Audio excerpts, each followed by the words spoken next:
I used to have a section in my university class talking about if you want to understand social media, you need to understand my grandfather. Because my grandfather knew the only thing he had was his reputation. And if he did everything he could to protect his reputation and serve his customers well, then people would tell stories about him that would lead to more business.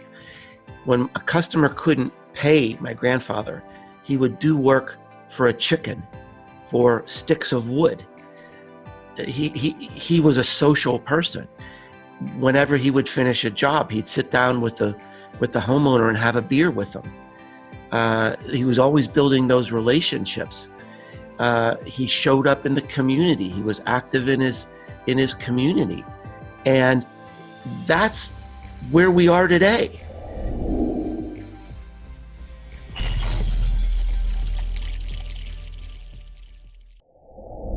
So thank you so much for coming on the show today. Really excited to have you. And we have Mark Schaefer with us for everyone that's listening. And I do want to jump right into it because I know time is short. And for us, I met you at Social Media Marketing World in person, in real life, as they say, where you were keynoting, or one of the three keynote speakers. And also, I know I followed you throughout my career. You're a best-selling author of multiple marketing books that I've read coming up, and a business consultant, podcast host, a teacher, and just a recognized leader in our industry. So appreciate the work that you're doing. First off, wanted to say that. Thank you. It was great meeting you at Social Media Marketing World. That's the excuse me. That's the best part of my job, is getting to meet people in real life. That's what I enjoy the most. Well, and it makes a lot of sense, especially, your latest book is called Marketing Rebellion, The Most Human Company Wins. So I would expect that would carry over in your real life, that you're, implementing some of the practices that you're talking about and teaching about. But you have done so much leading up to this. Yeah. And I was hoping you could tell me a little bit more about how you found, how you find inspiration, number one, and then how this idea of a marketing rebellion came to be. I was thinking today, I was out cutting my grass and I was thinking about how all of my books sort of fit together. They provide this narrative that has sort of explored my thinking in terms of how marketing is changing. And I've been very fortunate in that it's sort of reflected how the world is changing as well. So my first real book was called Return on Influence, that came out in 2012. This was the first book on influence marketing. And back then, nobody was talking about that. It wasn't even a thing. But I recognized this idea that power was shifting from agencies and newspapers and book publishers to people. That was a very new idea back then. In fact, it was rejected by a lot of people. It was a very controversial idea. This idea that individual people could be counted on as influencers was a radical idea that caused a lot of fury, really, when I was writing about it. And then, so you think about, okay, well, we have this opportunity to create our own power through influence. Well, how do you do that? So I wrote a book about creating content, about social media, and about blogging. Well, then, all of a sudden, we have too much content because everybody's doing it now. So how do we stand out in this crazy world? How do we get our content to move through an audience? That was the content code. Oh, that works for businesses. Can it work for an individual? Can an individual become known that same way? So I wrote known. And the problem that I solved with this new book, Marketing Rebellion, is that with this power shift, the whole world of marketing has now moved over to our customers. It sort of has completed the cycle that I started talking about in 2012, that, look at this, the power is shifting. Now here we are in today, in 2019, and it's complete. It's not just shifting, it is shifted. And in those 7 years, I guess it's been since that first book came out, marketers really haven't adapted to this idea. You know, we've built our organizations to do something, and they're doing it, but nobody's looking up to say, wait a minute, you know, is everything still the same? Are things still working the way we thought they were? And that's what this book is about. The problem is that we've been chunking things out. We've had our heads down trying to do best practices in content and social media without really reflecting on reality. And so that's what the book is about. It's sort of a reality check to see what's happened now that the customers are really in control of the sales funnel, of the customer journey, of the marketing process. It was not an easy book to write because it's such a profound and really provocative idea that I was fearful that there could be a backlash on the book. But I think most people have adopted it like you have sort of embraced it and say, yeah, I've seen this coming and it makes sense. Yeah, and I mean, I have the advantage of like I stepped away from ad agency life. I mean, I was doing that for 17 years, but I stepped away from it a year ago, and it really has opened my eyes to looking at things differently. Mhm. That, taking a more consumer kind of view on things. But what I would say is, looking back at what you've been kind of coming up in, and when you first got into marketing to where it is now, I'd like to hear a little bit more about how you've seen those things change. I think you talk a lot about how it's changed for consumers, and that's Yeah. I think you've kind of covered that in your books a lot. But it's also interesting to see how the marketing professionals and how marketing as a profession has changed, and how maybe we're behind. Or hasn't changed. That's my biggest concern, really. Um, and Brandon, one of my favorite quotes in the book is from Chris Savage, the CEO of Wistia. And he says, our culture is our marketing. And that's really a big problem today, is that the culture hasn't kept up with the pulse of the world. Our company cultures have not kept up with the pulse of popular culture and our consumers. And that has really been a central issue. It's a leadership issue. There's no such thing as a grassroots organizational change. That has to come from the top. So my bigger concern isn't how much marketing organizations have changed. My biggest concern is that they haven't changed. And there's organizational resistance that we have built in. So for example, you talked about your life with agencies. There's this dance that agencies do. There's this reliance between the agency and the corporate marketing department that is sort of a tradition. You go out for the steak dinner in New York and you get wined and dined and you pat each other on the back and you celebrate how sexy and creative these TV ads are. And we need to stop and think that sort of routine, that sort of relationship is part of what's holding the dysfunction in place.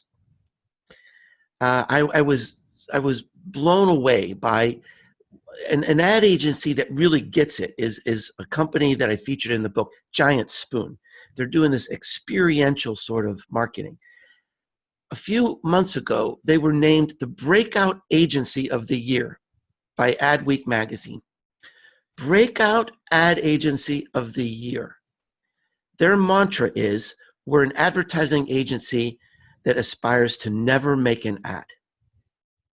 I really think that's poignant. I think the ad world itself is saying, we're broken. We need to look at young people like the leaders of Giant Spoon to show us a new way. So, I mean, the world is not changing fast enough.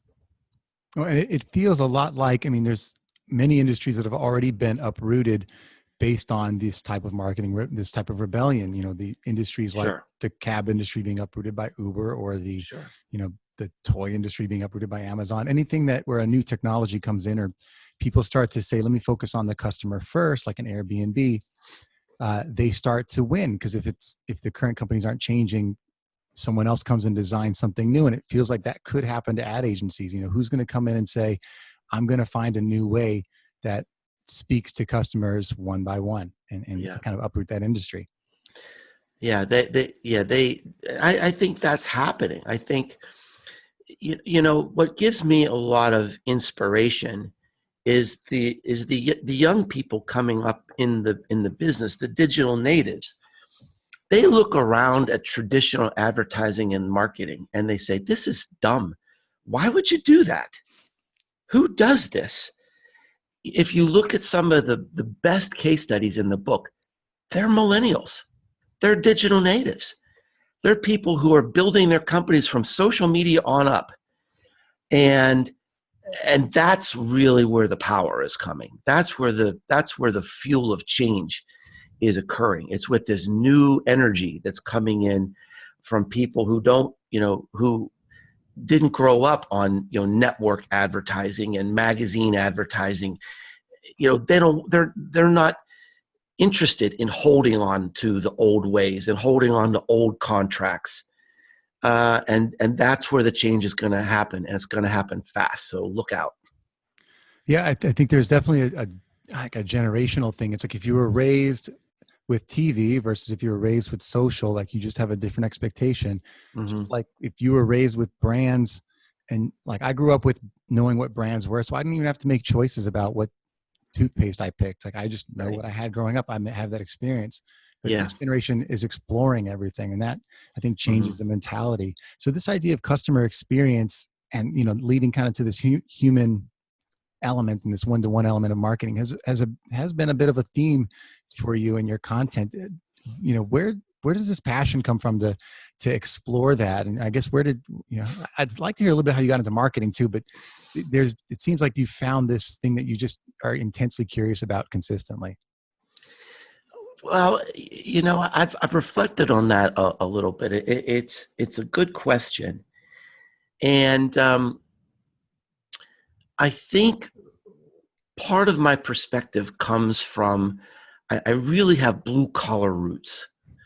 My heritage is plumbing. My grandfather, I didn't know my father's father. He worked in a factory in Pittsburgh, and really, I think, died at a premature age because of the chemicals he was exposed to. And my grandfather was a plumber, and that's where I really learned marketing, because he never took out an ad in his whole life. It was all based on his reputation. I used to have a section in my university class talking about, if you want to understand social media, you need to understand my grandfather, because my grandfather knew the only thing he had was his reputation. And if he did everything he could to protect his reputation and serve his customers well, then people would tell stories about him that would lead to more business. When a customer couldn't pay my grandfather, he would do work for a chicken, for sticks of wood.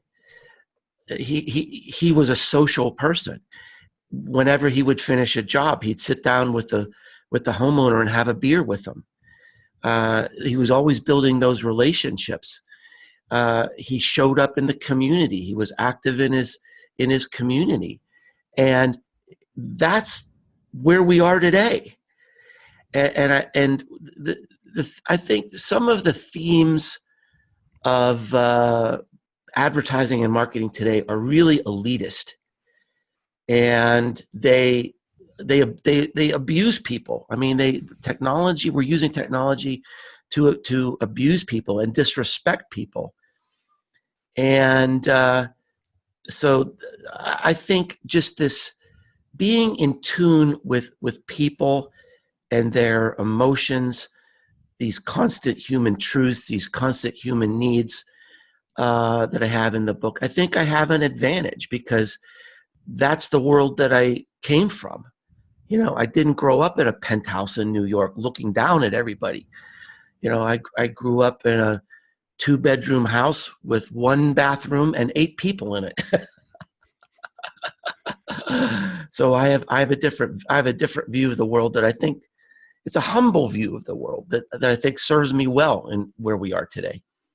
Yeah, I think that's got to be important, and especially with a marketing mindset. I personally, I had, like, my mother's my example, who works at a dental office, nothing glamorous, but knows the name of all 100 people that come in every day, Mm, knows their name, knows their kids, knows their birth mm, dates, and yeah. is that person that you still get a card from in the mail for every Hmm. holiday that doesn't exist. And I think that those values of every person and every person's story matters, Hmm. is something businesses could definitely learn from. I think it also having just sort of a grounded, centered perspective. And I've been around in business for a long time, so I can kind of see how the dots connect. It's like I can see through the hype. I mean, there's been all this hype. There's hype cycles. It could be social media, it could be content, could be influence marketing. But I'm grounded enough in how the real world works that I can sort of see through that. I mean, content marketing, there's so much hype about it, but I mean, sometimes you just want a hamburger. You don't need branded content. You don't need to take a political stand to sell a hamburger. And there's all this hype, pushing people into branded content and taking political stands. And it's important in some cases, but it's just overhyped. Yeah, and I think one of the things I know you've talked about in some of your articles, and that I've kind of followed too, is that there's this idea of storytelling, which has been I think one of the larger pushes in our industry for a long time. How do you tell better stories? How do Hmm. you change people's minds? How do Right. you send them down a better funnel that converts them better?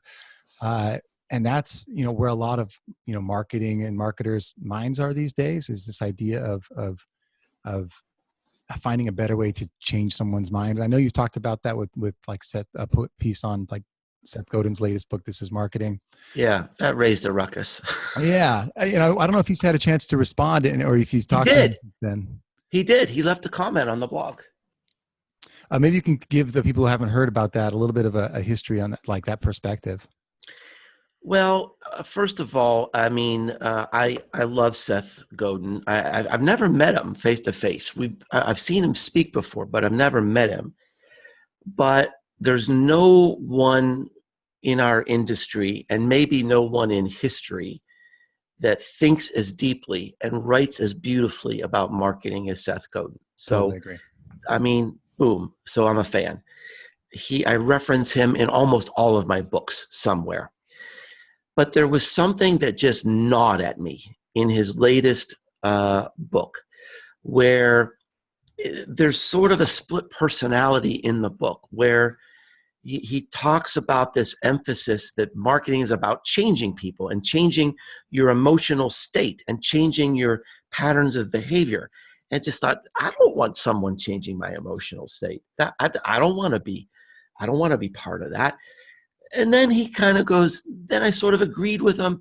Then he goes into this whole thing again about marketing is about changing people and changing their emotions.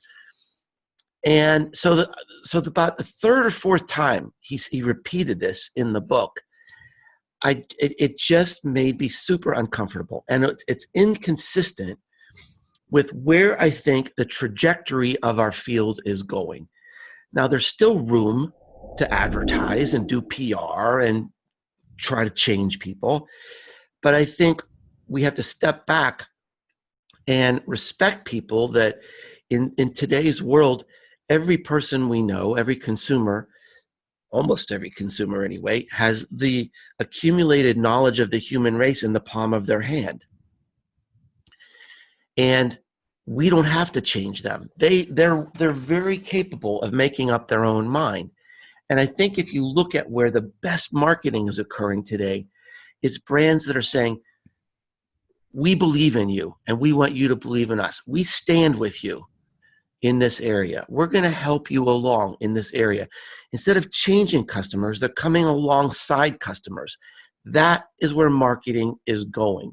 The result might be the same. We still need to sell more stuff eventually, or our companies will die. But I think the trajectory, the mindset, and the tactics are going to be significantly different. It's already happening. So there's still room for Seth's view in the world, but I think, his book is called This is Marketing. I think that's probably true. I think the view I present in Marketing Rebellion is this is what marketing will be. And we have no choice. We just have no choice but to respect people where they are, respect people where they stand, and help them. Right. And I definitely like the idea that if you are telling a story, it has to have some kind of emotional component to connect and to resonate and to move somebody. But maybe those stories start to come from the customer instead of something that's designed by a brand, for a purpose that people can start to see through at this point. Yeah, I think the transition, the transformation is that you started off talking about there's so much hype out there about the arc of our story and starting with our why. People don't care. They really don't care. They care about getting by today. They care about the arc of their story. They care about their why. And I think the best storytelling will make the customer the hero. They'll make the customer, put the customer first. It used to be that, our brand, our story was what we were telling people. And now our brand and our story is what people are telling each other. That requires a different mindset. Our customers are the marketers. They're making our product work or not work. So the new mindset is, if the customer's in control, how do we help them do the job? That's marketing today. How do we help customers become the marketers? That is what a marketing department should be focused on today. Now, when thinking that there's obviously a lot of major marketers out there that could use that advice, but for the entrepreneurs out there that actually have a chance to move their business quickly, and that might be marketing for the first time, or want to be changing it, what are there some core lessons that they could take from this book or from this philosophy that they could start implementing right now? I think small businesses and entrepreneurs have a huge advantage right now. It gets back to what we talked about at the beginning, Brandon, this idea of culture. And that's why these big brands are dying. These legacy brands that I grew up with are dying, and the advertising agencies are dying and laying people off because these legacy brands don't use them anymore, and we don't see ads like we used to. And I think instinctively, what a lot of young people know today is that there's power in the personal brand, and that the corporate brand today is really the personal brand today. So think about, I believe that one of the reasons why Tesla has a higher market value than Ford Motor Company, that's been around more than 100 years, is because of Elon Musk. There's a vision there. There's a personality there. We can believe in him. Who do we love at Ford? Who do we love? Who do we love at Chevy? I don't know. So increasingly, the personal brand is the brand. I was reading a story yesterday about how the founder of Everlane, that's a company I featured in my book. It's an online retailer. He's become obsessed with eliminating plastic from his company in every form, in every way. He's so obsessed. He went through an airport and ended up, he's like a real health nut. He ended up eating McDonald's hamburgers because they were wrapped in paper and everything else was wrapped in plastic. This creates an emotional connection between me and this leader. It's an amazing story to think about what he's trying to do to change his supply chain and be transparent about it, to report on his progress about eliminating plastic, to have a smaller environmental footprint. That's inspirational to me. I mean, I'm buying stuff from Everlane. Their clothes aren't that great. They're very basic, right? I'm not their core target market, but I believe in this guy. I believe in their story, and I want to support him. That's marketing. It's a lot easier for an entrepreneur to create that sort of personal brand, to create that emotional connection, than Delta Airlines or some some big retailer or an automotive company. So I think that's a key idea. I think getting out and really knowing your customers and bringing people together, creating events where they can see you, they can hear you, they can see your face, they can see your smile. That's the difference between listening to a record and liking a song and going to a live concert with your friends and hearing a band and experience a concert. You have this emotional bond with that event, with that band that will never go away. So there are lots of things, I think lots of opportunities a small business can implement a better, faster, more effectively than big companies. Well, and I do want to, you touched on the idea of a personal brand, which is a, kind of a hot topic right now. And I want to get into that in a second, but I do want to say and start by, being a little vulnerable in that, preparing for this interview wasn't, the easiest for me, because obviously you're someone that I've looked up to for a long time. And just that I had the opportunity to talk to you today was, a blessing for me, and that you stopped and said hi. I think it says a lot about your character, and I appreciate you for that. But what I want to say is, I reached out to a couple people to say, if you had Mark Schaefer for an hour, like, what would you ask them?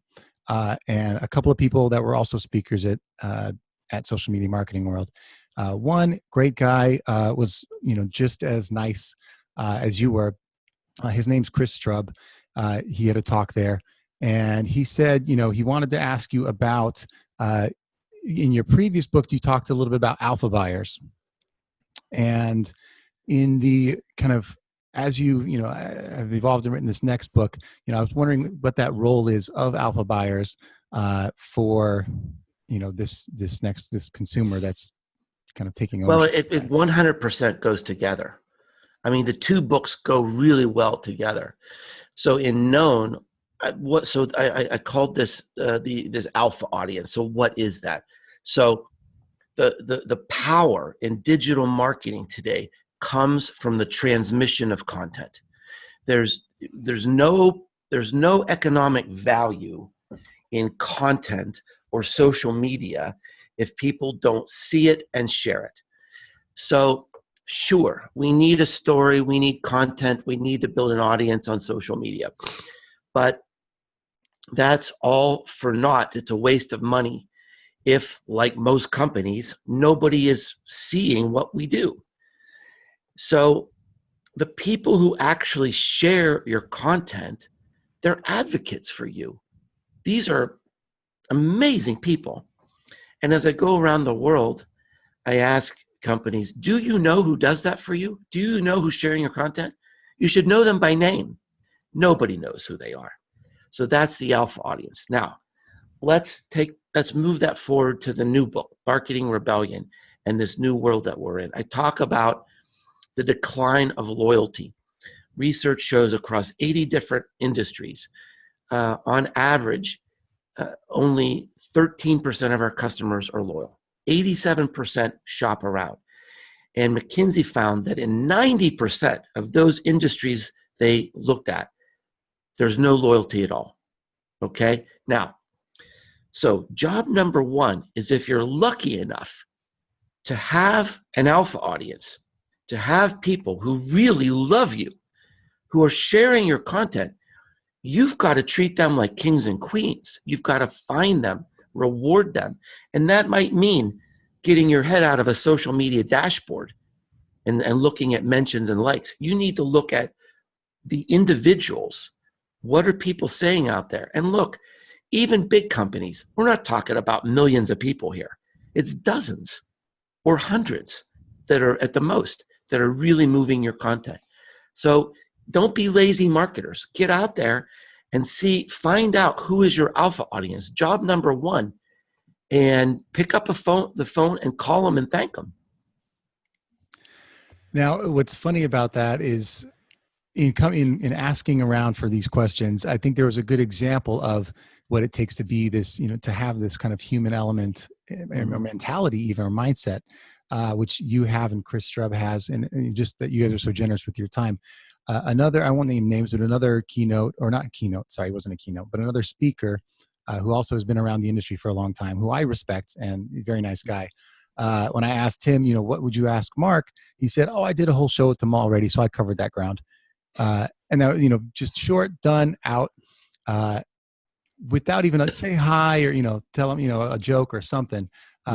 And it, for me, just as a fan and someone who is just reaching out, it's that kind of what the interaction, the communication that I got from a Chris and from you is the kind of thing that's going to take our relationship further. Me as a customer, as a fan, as a consumer, that it doesn't diminish them as people individually, but as a business, it's definitely a mentality. So, A, again, appreciate your time, but B, you've been you've switched into thought leadership and personal brand development, and you have had to use your own brand to put your content out there and yourself. Maybe you could talk a little bit about how personal branding, like how you've approached it and what it's meant to you in your new kind of role. Well, before you do that, I want to go back to that little story that you told, because there's a powerful lesson there. Before social media marketing world, you and I were just sort of connected on social media. You mentioned that you had followed me for a long time, but honestly, you weren't really even on my radar screen, right? I mean, because, and it's nothing against you or nothing against me. It's just that social media and social media audience are weak relational links. Yep. They're not actionable links. Okay. So when you came up and wanted to introduce yourself, that was a great opportunity for me just to connect with you in a new way and sort of like take it up a level, right? That's why it always surprises me when people say, "Oh, Mark, you're so friendly and you're so accessible." Well, why wouldn't I? I mean, that's what people do, right? So it was great to meet you. Now, what happened next? You created a video. We did like a little collaboration, right? You sent me a video. We're creating value together. You sent me a video. It happened to be a story I've never really told before. It was a pretty cool story. I thought, I'll put that on my blog. That kind of helps you. It kind of helps me. And now here we are, collaborating. So you can see this progression of moving from weak relational links. And when you go that extra step to just say hi to somebody or create a face-to-face connection, you never know where it will lead. I mean, you and I are connected now, right? If you send me an email, I'm going to open it always. I'll look at it. I'll see what you need. I'll try to help you, right? That's the way the world works. So I didn't want to lose that as a teaching opportunity of how it was a cool little story, but it's also a really powerful story. And it kind of goes into the question about personal branding as well, is that I know a lot of people hate that term. It's not my favorite term either. Haven't been able to think of a better replacement. How about reputation? Yeah, I mean, that's a big part of it is it's reputation. But we all have a reputation, or we all have a personal brand, whether we like it or not. So the idea is, why not be mindful about it and be systematic about it and nurture it in a way that gives us the best chance to get our job done, whatever that might be, whether it's raising money for a charity or raising money for a startup or making new connections, opening up new doors, running for office, whatever your goal might be. There's no downside really to enhancing your personal brand, because if you're known, you always have an advantage over the people who aren't known, because it's that idea we talked about a little earlier. There's emotion there. There's recognition. There's something that they think about you, something they remember about you, that just gives you that little advantage over somebody else, and that'll never go away. And, if I had to ask, if, the people that you have touched, interacted with, that have consumed your products, what would you want those consumers, those customers, those people that have, embedded themselves in your community, what would you want them to say about you if they were giving feedback? Well, I'm in a really great place in my life. I've had a wonderful career. As I look into the last third of my life. It's a weird feeling. You know, I've thought about this a lot in terms of what happens next and what will be my legacy, which is another way of saying what do people say about you. And you know, I think where I get down to is that I've built a platform where people believe in me, they trust me, and they listen to me. That's a great opportunity to create some good in the world. I do try to set a good example in terms of being a compassionate leader and try to lift people up. I'm at a point in my life, I've had such a great career, I can send the elevator back down and, you know, bring younger people back up with me. And every week somebody says about, you know, my books or a blog post, Mark, you've changed my life. You know, you've changed my business or you've changed my life. That is pretty amazing. I mean, that's the best performance review you can get, you know? Definitely. You know, back in my corporate days, I was lucky to get one performance review a year. And, you know, here I am getting a performance review every day with people saying, you know, you mean so much to me. You've changed my life. One woman said, I'm sending each of my children off to college with 5 books to read for their life. And one of them is known. It's just like, oh, wow. I mean, what a gift. I mean, what a message. So, you know, I just have to find ways to be relevant and connect with people that will continue to help and guide them. I love that. And that's, I think we would all be lucky if we had even just one person say that about us. Oh, right. You're exactly right. I'm in such a blessed position in my life. It's crazy. Now, I do have kind of a fun question that's a little remedial, but I'm curious where you're going to take it. So forgive me for that. But to get really basic, do you believe that branding or selling is more important long-term for a business, and why? Oh, definitely branding. I think branding in this age is more important than ever. You know, if before people buy, they have to be aware, and I think they don't want to be sold. I think they're tired of being sold to. They're tired of being advertised to. That's one of the lessons I think we need to take from my book is that customers, they want to be left alone. They want you to be there when they need you, but they don't want to be pestered. They don't want lead nurturing, you know, in their lives. They don't want spam and robocalls. And so in this world of the shop around customer, the most important thing is to stay in that consideration set. And that doesn't necessarily come from selling. It comes from what does that brand mean to me? Why is this relevant? Why are my friends talking about it? Why do I seem to see this everywhere? So I think long term, really the branding is the selling.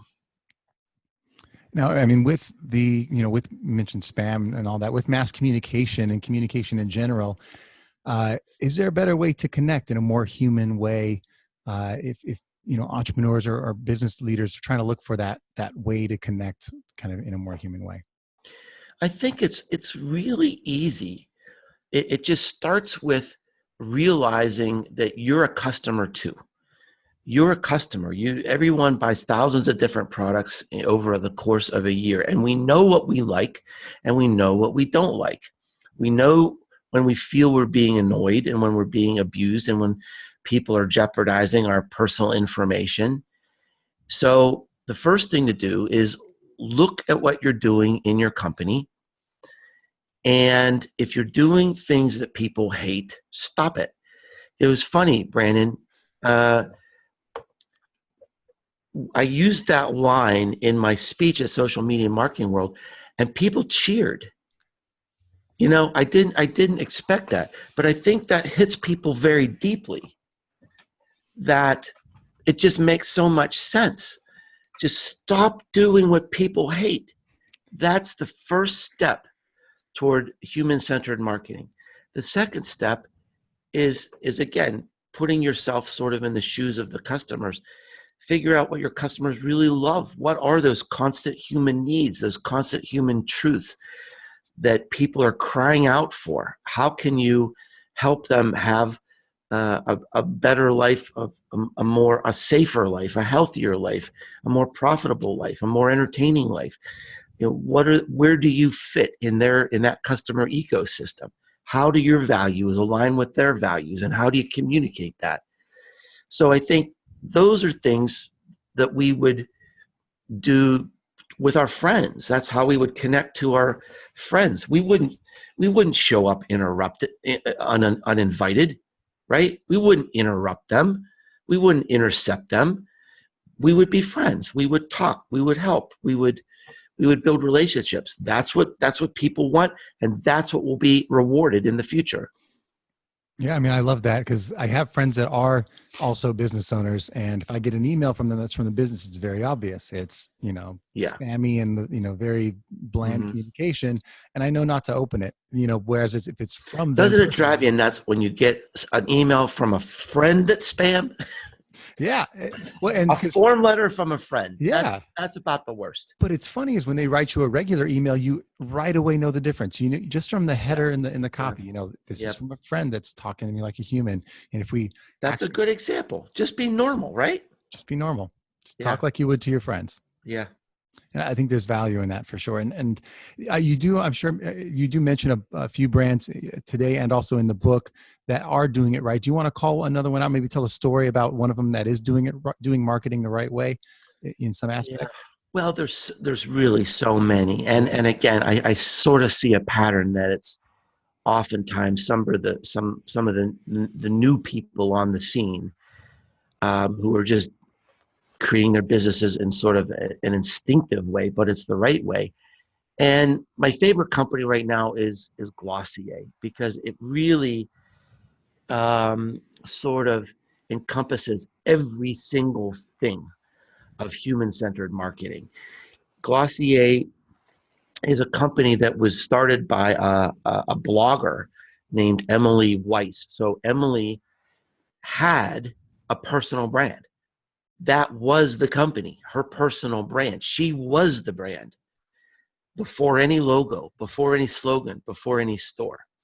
And she created this company, realizing that the feedback on her blog, the cosmetic industry, the skincare industry was dominated by these old school companies who talked down to people.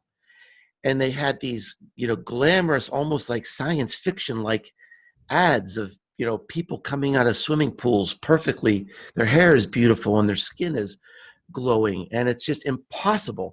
And they're talking down to the world. They're talking down to the people. And she said, I wanted to create a company that was your friend, that just talked to you like a friend. What's more human than that? That is her stated goal for the company. She has done zero advertising, no advertising.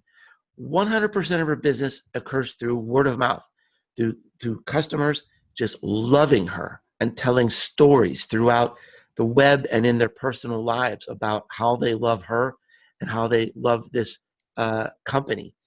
She says, my product is the content. When she ships products, it comes in this pink bubble wrap that's a perfect background for an Instagram picture. She adds all these stickers and stuff.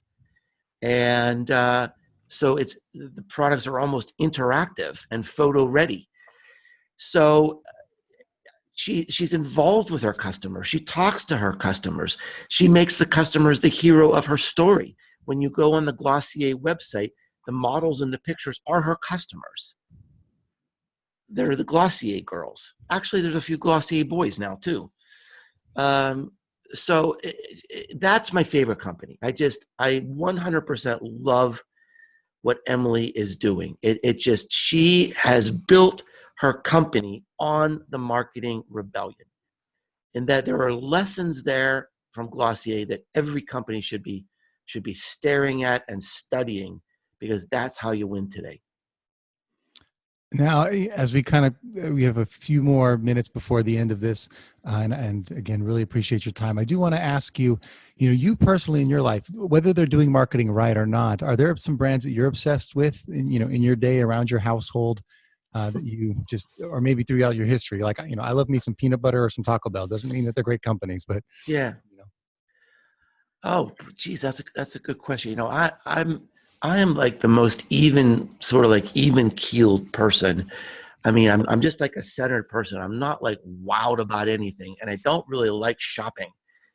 Um, I'm just trying to think. I don't know. I found this Bonobos online clothes shopping. I kind of like uh, because they have such variety in their sizes, and I actually tried these jeans online, and they were like the best fitting jeans ever. And one time I got some, and the color was wrong, and they said just put them back. And one time I bought some shoes, and like the shoelaces broke, and they said, "Oh, don't worry." And 2 days later, I had a package of shoelaces on my door. So uh, not a marketing rebellion story, so much, but just in my personal life, yeah, uh, that's sort of it. Like I really hate shopping. yeah. No, that's what I wanted to know, though. I mean, I Is it really more? do. Yeah, It gives me anxiety, really, to right. shop. Thank goodness for online shopping, or I would be sitting here either naked or in tatters. And that might be that could be an interesting branding thing, the naked marketer, because he just will not shop. Yeah. Uh, But beyond that, so this may be better or worse. What brands do you trust?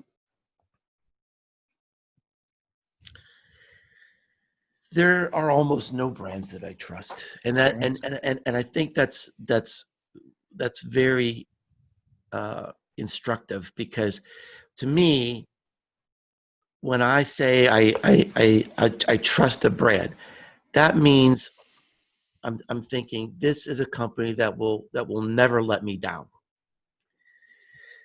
And even companies that are taking uh, strong stands like Nike, their supply chain is screwed up. It's a screwed up company in a lot of ways. So I mean, they're kind of walking the talk, but do I totally trust them? No. I think there's a lot of, I don't know if you're familiar with this term, greenwashing. There's a lot of greenwashing going on in the world today, which means, um, we're doing all this great stuff for the environment, and it's just putting a veneer over all the bad stuff that the companies are doing. Um, I'd have to think about it for a while. I'm sure there are some companies out there. I mean, a lot of the companies in my book, the reason I put them in my book is because I do believe in them, and I do believe they're doing great things. I think that they are working to build trust, and I think we are moving toward an era where um, where marketing means not just making promises, but keeping promises. I mean, to me, one of the things I put in the book, Brandon, I said, you can see when people really believe in a company, when they put a sticker on a laptop, it's like a digital tattoo, right? I don't have any stickers on my laptop yet. Maybe someday. Yeah. Well, what's funny is I think it goes down to how you define trust and how much you want, how deep you have to go with the brands that you're working with. It's like, Yeah, I might trust, a airplane to get me from A to B, or I might trust that every time I get this can of peanut butter, it's going to taste the same, but I may not trust how they made it or what they're doing with my data. So it right. depends on what you're hoping to get from that Yeah. company. So it's, I mean, I mentioned Everlane. I mean, that's a company. I think there's lots and lots of companies I admire. Lots of companies that I admire, but I don't necessarily have their sticker on my laptop yet. but Everlane is a great example, and Glossier is a great example, and Yeti. Yeti coolers. I have a case study about them in the book. I love the marketing, some of the marketing that JetBlue is doing to sort of stand out in that airline industry. So I mean, there's lots and lots of companies that I admire, but I don't have their stickers yet. Yeah. Well, maybe they'll send you some now. Yeah. So in terms of where people can find you, I do want to hear what your next big audacious goal is. But before that, I know you have businessesgrow.com is Right. the website where your business is. They can find your book, The Marketing Rebellion, I'm sure on Amazon, which is where I found it, and a lot of other places. But where are you socially, or where can people interact with you? Well, Businesses Grow is a great place to start because my drug of choice has always been my blog, and I think it probably always will be. I love to write. It's a great intellectual challenge to just again what's always in my head is I will never let you down. If you read my blog or listen to my podcast, it will always be interesting. It will always be worth your time. You may not agree with me, but I will never let you down. So I take that promise seriously on my blog and my podcast and my books and anything I create. You can find all of that at businessesgrow.com. Awesome.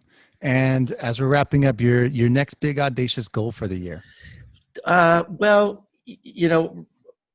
I'm still recovering from the last one, which was the book. And of course, when you write a book, then the work really begins in terms of sort of promoting it and getting it out there, getting that content to move. I am starting to think about what's next. And it goes back to what we talked a little bit about earlier, that I'm sort of like looking into the last third of my life, which is kind of stunning to be in that sort of situation. And I want to direct my life in a way where things are starting up, not winding down. So I've got, it's more than an audacious goal. It's sort of like, what's my trajectory going to be? What's all this sort of leading to? And I think the one thing is that um, I do feel good about helping people, and I know a lot of people that just seems so trite, but that does give me the reward. To me, that's better than money when people say I've impacted them some way, I've helped them some way. In my at this time of my life, that's the most important thing, and so I'll find a way, I think, to do that in a way that's amplified. I don't really know what that looks like now, but and I think it'll also mean in some form bringing people together. I haven't brought people together myself since 2013 or maybe 14. I used to have my own conference, and it was very, very successful. And I think that there is power in that. So I think I will be doing something to bring people together. Well, if you build it, I will be the first one to raise my hand to Aw, travel to be there. thank you, Brandon. And I do appreciate your time today. We're at the end of it here. And Marketing Rebellion is the book. Businesses Grow. Did I get that right? Businesses Grow Yep. is the website. Hmm. And you also have the Marketing Companion podcast if they want to hear you speak, or they can go to your website to read the blog. So I just really appreciate your time today. Much respect to you. And thank you for being here. Thank you, Brandon.